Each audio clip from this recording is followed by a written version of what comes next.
Summer is in session at Icon Park. Welcome to Season 2 of Summer Sessions, a Carlton Media Preseason podcast. I'm your host, Christian Filippo. Rose Zaruki is our producer. And I don't know how, but we are back for Season 2. And we could not think of a better guest to have than this man who arguably had a better Season 1 than this podcast itself.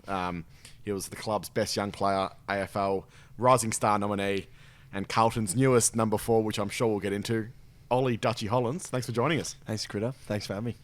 Were you a listener of the show in Season 1? I did. I definitely tuned in, especially the Mark Pinnett episode. Really good episode. Body and Youngie wasn't your cup of tea? Nah, not really. Probably no I think surprises they're pretty dry, those two. So, but no, it's good. It's good. We'll see how we go for Season 2. Start with the big dogs, I would have thought. You've said you're a listener of the show. We'll get right into the serious stuff. Dutchy, what's your go-to karaoke song? Gee, that's really good. Probably, or Poker Face by Lady Gaga. Got range. Yeah. Yeah. Do you embrace it? Go all out with it? I don't sing it very often. It's probably more like in the shower type out loud singing. But yeah, karaoke champion. Yeah. Yeah, that's it. Well done. That's I thought you were going to say Robbie Williams like everyone else around this joint lost. No, that's for Tom DeConing. It's well and truly the talk of the town, isn't it? It has been. I actually feel for him. Like everyone at the club is just asking me about it, but it's very, very cool. Who was happier, TDK or Vossi? I reckon Luke Sayers. That's Luke was actually. very The press excited. is very happy with it. Yeah. But no, it would have been very awesome for them to meet Robbie. That was their off-season. We'll ask about yours to start with. For you, how much golf was played, first of all? Probably too much early. Yeah. Early days. I reckon the first 2 weeks I probably was nearly out there every day. But no, I pulled back on it. Made sure I spent a lot of the time with the family and friends. But no, it was good. Good off-season. But yeah, definitely pulled back on the golf a bit. What else did you get up to? You mentioned seeing the family and obviously had a brother join you, which was nice. We'll get into that a fair bit as well. Yeah. No, mainly just sort of a few little trips. I didn't travel overseas. I was up in Sydney for about a week with my family up there, and then I went up to Noosa for 4 or 5 days with one of my close cousins, and then really just a couple little small trips down to Sorrento and one over to Adelaide. So no, it's been good. Really enjoyed it. It's been a long sort of 10 weeks. A lot of sort of travel, but mixed in with training. But it's been good. It's been good. Also had a new jumper number to deal with in that time? Yeah. Changed to the number 4. I was sort of, when it did become available, I was sort of, really excited about it. I grew up obviously being a Carlton supporter, and a few of my favourite players were Bryce Gibbs, Chris Jardine, Cade Simpson, and as when it became available, I sort of really admired though, especially Gibber. There's obviously a lot of a really strong legacy in the number, and I wanted to try and carry it out a little bit, and it's super motivating. So jumped on the number 4. So really excited. Obviously, the 14's a pretty rich number at Carlton as well, with Rod Ashman coming to mind. He presented your first Guernsey. Did you feel like if you didn't move it from 14 after year 1, that was going to be your number for the rest of your Carlton career? Yeah, definitely. I think I think this was the time to change. 14 to 4 is a pretty easy change as well. Just take the 1 off. But no, obviously it was very special being presented my Guernsey by Rod.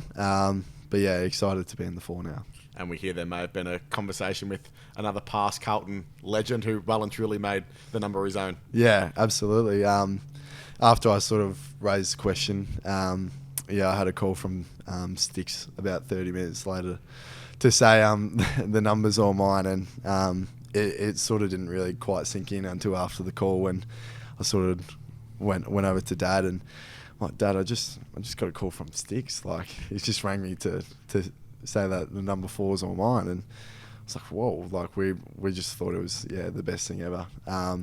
But yeah, obviously a great player that Sticks was. To be given that phone call, to be told that the number's all mine from him was pretty special.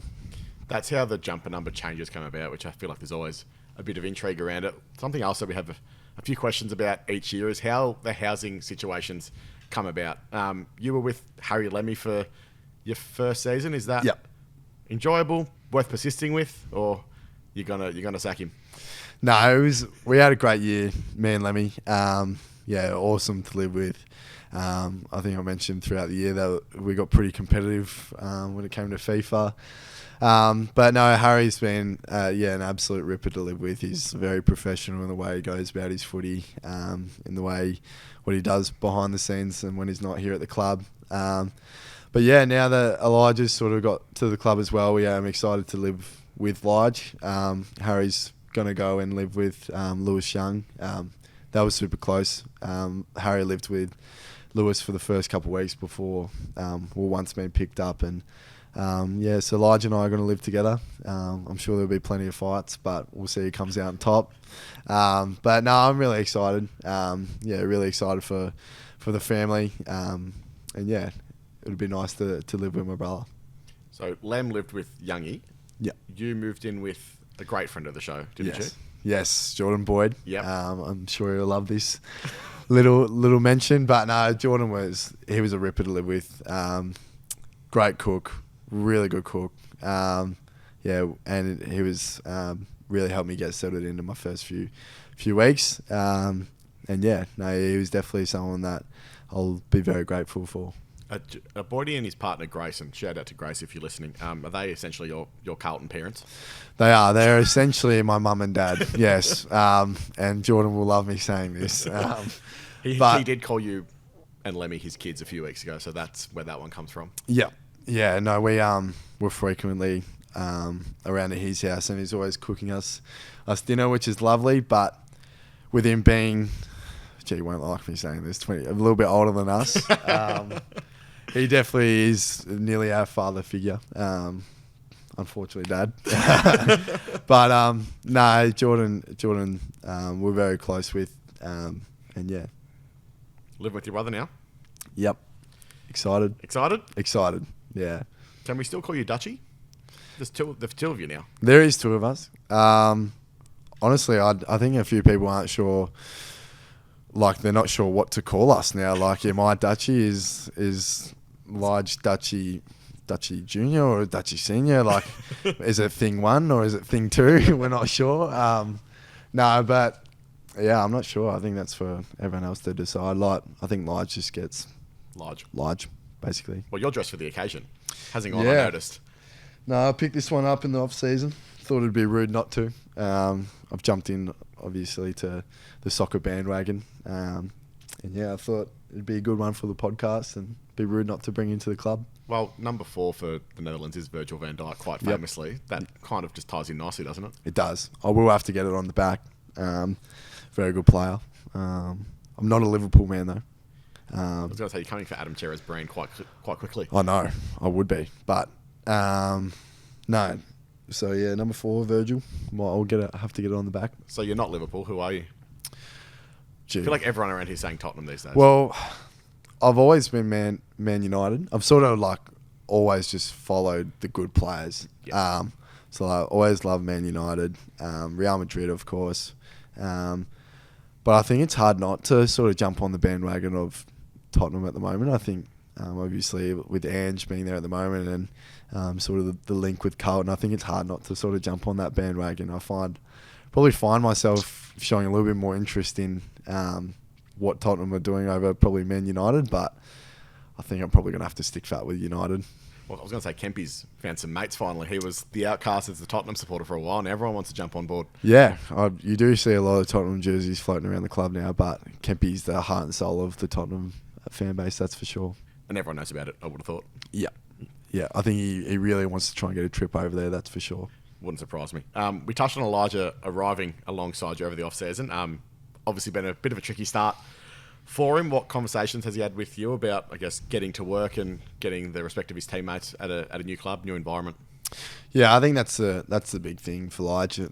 He just wants to come in and earn the trust and respect from his teammates and the coaching staff and all the staff within the club. I think obviously coming in with a bit going on, but he's been super excited for this week, being back back training and being out there. He's met basically all the boys, and he's just really excited to get to work. And he's a hard worker, and he'll put his head down and yeah, really crack in. We had a chat at the end of last season where there were a bit of rumours about Elijah potentially coming to Carlton, and you said you wouldn't believe it until the trade was done and he walked through the door. When it was announced, the photo of the two of you came up on social media. What were those emotions like when it was official? It actually, yeah, it didn't quite sink in until it was sort of posted around social media. I think you just, as I did mention, I think you just don't know until it actually goes through. But yeah, the emotions were high.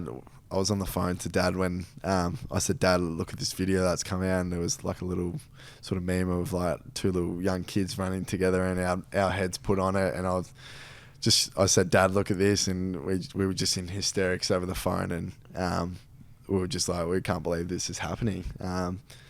But no, it was really awesome, and yeah, super excited to be able to hopefully play alongside him one day. Now, I want you to clear one thing up for me. Obviously, the club drafted Matthew Carroll last week, who was a boyhood blue bagger, and continued a trend of Nick Austin and Mickey Grester and the crew getting a few lifelong Carlton supporters in, and we might have got a few of those comments around Elijah, thinking that he must have been a Carlton supporter because you were, but that wasn't quite the case. Is that correct? No, and I'll make sure that everyone knows this, because Elijah was not a Carlton supporter growing up. He, it's particularly around the time when the Crows made the grand final against Richmond. Lige was a Adelaide Crows supporter. We lived in Adelaide for a period of time, I think maybe 2 or 3 years growing up. And yeah, Lige always stuck with the Crows, and until he got drafted up to the Goldie, that's when he obviously jumped ship. But yeah, just wanted to make that clear that he was not a Carlton supporter growing up. Unlike yourself. Unlike myself and the rest of the family, we stuck fat during all the tough times, and look where we are now. Well, look where we are now. We are filming this on the 28th of November, so this will come out in a few days' time. But 28th of November 2022, Ollie Hollands becomes a Blue in the draft. So happy 1 year, mate. Thank you. Yeah, it definitely hasn't sunk in that I'm already 1 year down. It does definitely feel strange not being the new kid on the block anymore, but the young boys have been awesome. Really excited for them. It's a really exciting period of time of their life. And I just look back at this period of time and how much it meant to me and my family and your friends. So it's been awesome. I think I might know what you're going to say here, but your fondest memories from your first 12 months? There was a game at the MCG in September that might come to mind. Yeah, I think so. It's probably running out there and being a part of that game against Melbourne was definitely probably one of the bigger highlights to the year. Just being given that opportunity to be out there and play was awesome, and it was just one of the most incredible experiences I've ever experienced. And being able to get over the line in the last 2 minutes of the game was quite surreal. What about your first two games? Richmond, Geelong, first week Tom Lynch, second week Jeremy Cameron. That was one way to be welcome to AFL football. Yeah, I'm quite surprised that neither of them didn't clean me up. I was just a new kid out there just trying to just chase the footy around, and could have easily been lined up. But a couple of little moments there early in my career, and I think I'd do it again. But yeah, no, it was a really enjoyable first few games, and very weird to start a draw against Richmond and then obviously getting the win against Geelong, the reigning premiers, and yeah, it was a really awesome start to my career. The role that accompanied, especially that Tom Lynch one early in round one, that must be something that's lived with you for quite a while. The appreciation from the Carlton cheer squad, who are just metres from you when that spoil happened. Yeah, well, I didn't quite notice it during obviously the moment. You sort of you're so like in the moment of it all, and you're not really thinking of the noise around you. But after the game, everyone sort of just said how loud that roar was, and my family and friends that were in the stands that day, they talk about how loud it was, and very lucky to have a fan base like what we do. You came in at quite a good time. This club's been waiting for finals for a while, and you just come in and you get to a prelim final and come back in November, and that's pretty good, isn't it? I think I've nailed it. I think most of those boys coming in have nailed it. I think where we've been over the last 10 years, we're at a really good spot right now, and we've got some really strong values which we're sticking by, and I think it's a really exciting period of time for the club. We touched on this time last year where you come in as a draftee. Probably looking at the young boys who've come in over the last few days. You caught up with them on Friday, had a bit of a chat with them about what to expect from the first year. I guess what was the thinking behind that, and what did you take out of it?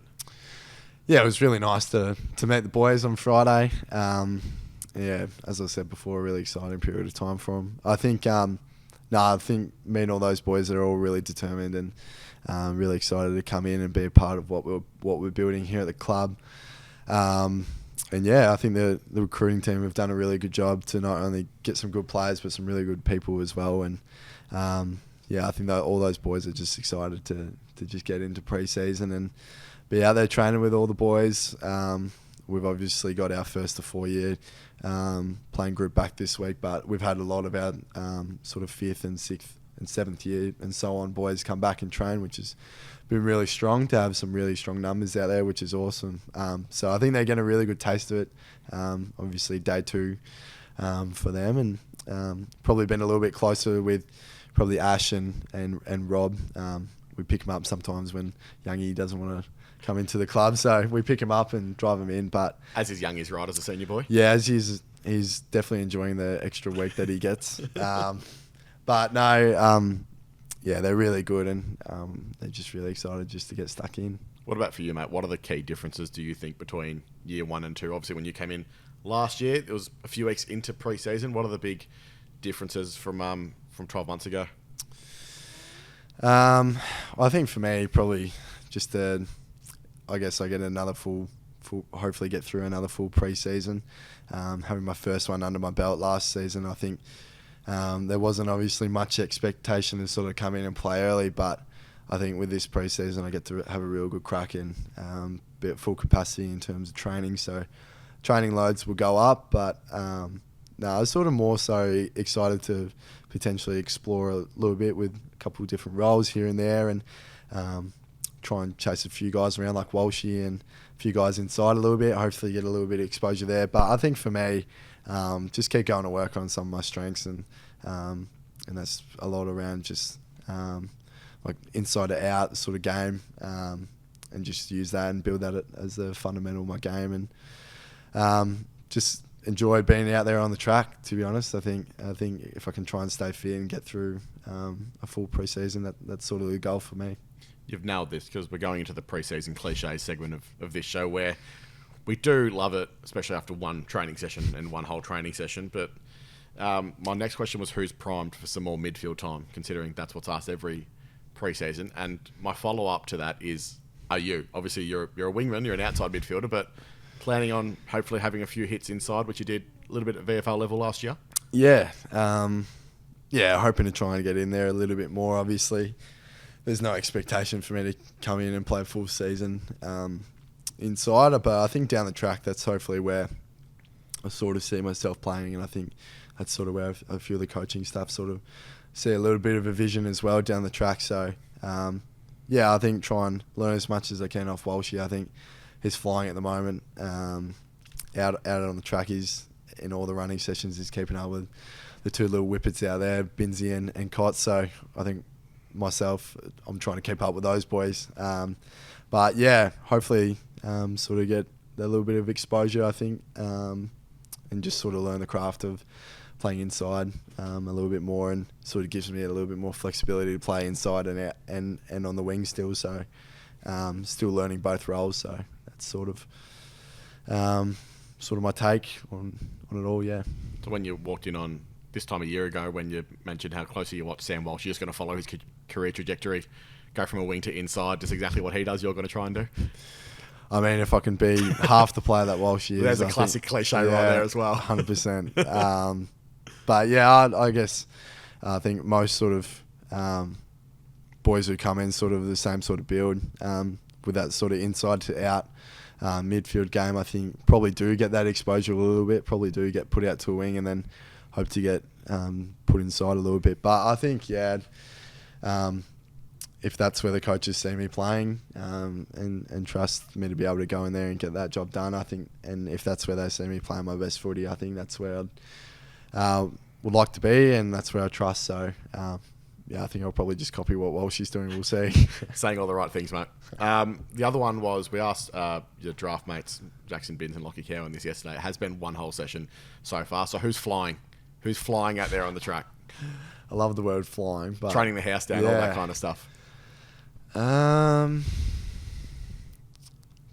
I will also mention that it has been one session, but a bunch of you have been back for the last kind of 2-3 weeks, just having your own kind of... Is that a player-led thing where you just kind of run your own sessions in the off-season before you come back? There's definitely been a lot of boys in and around the club the last few weeks. And it is player-led. A lot of it is around sort of, if you do bump into a few boys, you sort of tee up a session the next day. Let's get in at 7 or 8 o'clock and let's get in, get it done, get to work. And yeah, it's been really good. We've had some really strong numbers here. I think some of the leaders have talked about how strong the numbers have been around the club. I think we're very fortunate to have some unbelievable facilities here. Like we've got the gym, we've got our own training. Like we've got a whole stadium to train on. We've also got a second oval outside. We've got Princess Park to run around.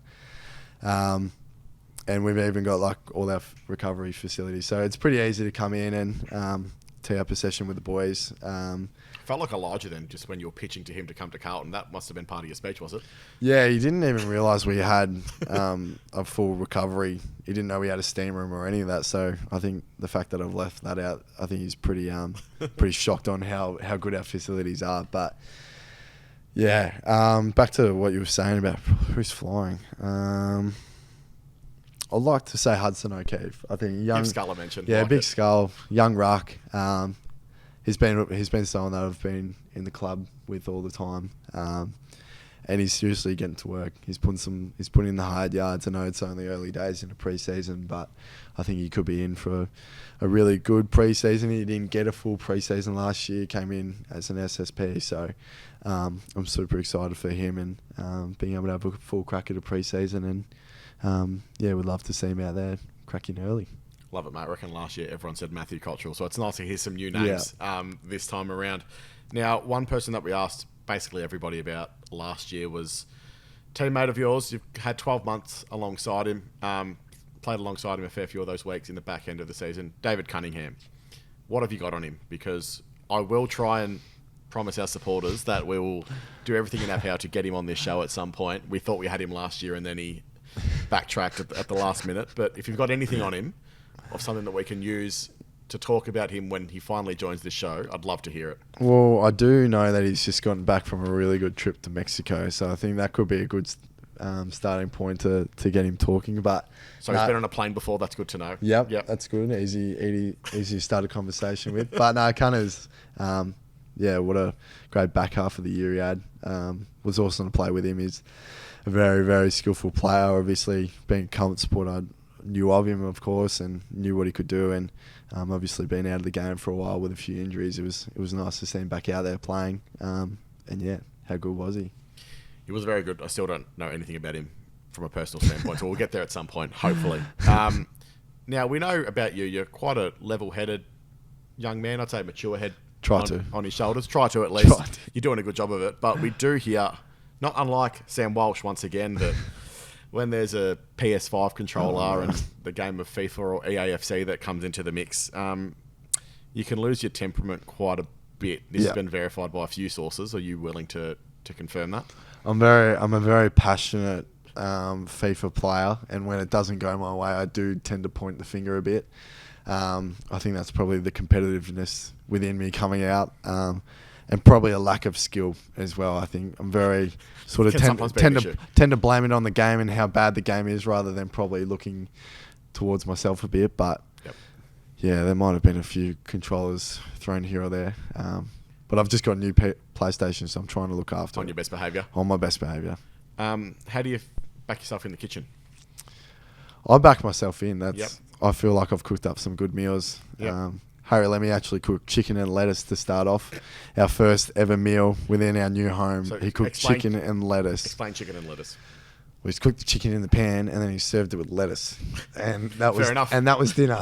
So I think Harry probably we ordered. I think the next week we started on HelloFresh, so we're pretty quick to jump on that. But no, I think having a little bit of experience with cooking, not too much, but yeah, I think it's been good. Majority of the time, I'll take this humbly. Harry tends to say that this is the best meal you've cooked, so seems like I'm getting better. Well done. Getting better? Have you always been getting better? Getting better, I think that's probably the... Are there some things you won't go near because you've had a bad experience with them? Like rice, for example? This is just not accurate at all. Apparently, I've burnt rice, which isn't true. I was with Jordan. I can't confirm my sources, but Jay Boyd or Jordan B said that you deny this wholeheartedly. Yeah, 100%. But he stands by it. This was when I was living with Jordan. With a broken foot. He just said broken his foot at this stage, and he's put some rice on the stove, and the water had dried, and so the rice evaporated all the water, and he's blamed it on me that I've burnt the rice because he was on the couch. We were playing FIFA, and I was just getting up and putting a little bit of water in and sort of just stirring it a little bit, supposedly trying to help out a bit, but apparently I've burnt the rice, which... Listen to your father, mate. It's probably something I don't want to stand by. That's fair enough. Well, can you give us a bit of an insight into, I guess, yourself, Lemmy, Jordan Boyd, Lewis Young, Pito's kind of around there sometimes. He floats in and Connor's out. in there sometimes. Yeah. Like a few floaters. I feel like that might be an unlikely bromance around the club. How does that all work? And does Sardi jump in considering Boydie and Youngie there as well, or he? Yeah, depends if you're Sardi's a bit of an outsider who comes in a little bit as well. So, us four, Jordan and Lewis were very close, and we all sort of live around the same area. So, we've all been really close, and we've got a little group there, but. Yeah, probably going to move away a little bit from it now that I'm not sort of around that little group. Yeah, cut the cord. Nah, of course not. And cord will always still be plugged in, but we got a good little crew there. A few floaters. Any other unlikely bromances around the club? I feel like the Ches and Charlie one is someone that Ches and Charlie one really enjoy. People love it. Yeah, that's very accurate. How do you reckon a conversation between the two of them would go? Would Charlie just be talking and Ches just nodding his head, or? Yeah, definitely. Ches would bring a lot of wisdom to what's going on, but no. The Zen warrior that he is. Yes. They get along well. I actually wouldn't know how the conversations would go. I guess they're sort of everywhere. Probably Cots and King. Yeah. Bit of a bromance there, a little hidden gem there. But no, there's a few within the club everywhere. There's Binsey and Cow. Here they're fighting at the moment, but oh no, over the master bedroom, whoever gets that. But well, we spoke to them yesterday, and I don't want to say there's a bit of animosity in the air, but Binsey did seem happier than Cow, so maybe he must have got maybe Binsey got the master bedroom. Maybe I guess we'll find out. We will find out. There's some of your favourite teammates. Obviously, you love them all equally, but there's some of your favourites. Your top three favourite Carlton players of all time. Give me the 3, 2, 1. The bronze medal, the silver medal, and the gold medal. This is tough. Start with the bronze. Bronze. Not that I want to give it. Anyone the bronze. No. This is my favourite players of all time. Bronze. I'll say Murph. Yep. Murph 3. Bronze. Yep. Sticks with 3. What was it about him? Just everything? Oh, he was just a great leader of the club. Loved the way he played. Was a tough player. Always sort of looked to him.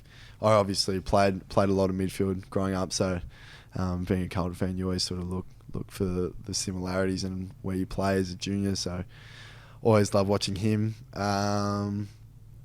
Cripper, love Cripper. Everybody put does. him at 2. Yeah. Love playing with Cripper as well. Such a leader on and off the field. Does that get weird? Very. Yeah. Very. Does it get less weird with time? No, 100%. It does. I think it's something that you learn when you come in is just how they're just normal people. and I think that's probably what the boys are going through now. And I'm sure that's what Matty Carroll is probably going through now. 100%. Yeah. And then I think Juddy for sure would be up there. I think an unbelievable player of the game, both at West Coast and here at Carlton. And really admired the player he was. And yeah, that's my 3-2-1. I like it, mate. We'll sign off with quite a wholesome question. We did this last year. We're going to change the question this time around. But Okay. I feel like we've learnt a bit about you, but we're just going to find out one last thing. Dutchy, why do you play football? I play football to bring joy to not only to myself but to the people around me. I think I'm a very family orientated person. I think the joy that I get to bring to my family, or get to do it even more now that I get to play with one of my brothers. But I think for my little community back home in Albury Wodonga, I think I get to bring great joy to them. My great grandfather who played here at the club, it's great joy for them. And yeah, I think I'm very fortunate to be where I am and get to be able to play this great game. So that's why. It's a great answer to sign off on, I reckon. Yeah, well, I guess, yeah. Take it. How'd you go? Happy with it? Happy. Well done, mate. Well, thanks for joining us. Thanks for having me. Being on the season premiere of Summer Sessions. Great to be back. Great to be back. Anyone you want to hear from in the next little while? Yeah. We'll add it to Let's our get list. Lemmy on. Lemmy on at some Let's point? get Lemmy on. I think he's got a few good stories to be able to tell us, so let's get him in. Will he debunk the chicken and lettuce story, or will he admit to it? No, he has to admit to it now. Gotta have it. Now that it's public, so It's on the record. yeah. Thanks, Dutchy. Thanks, Critter. Appreciate it.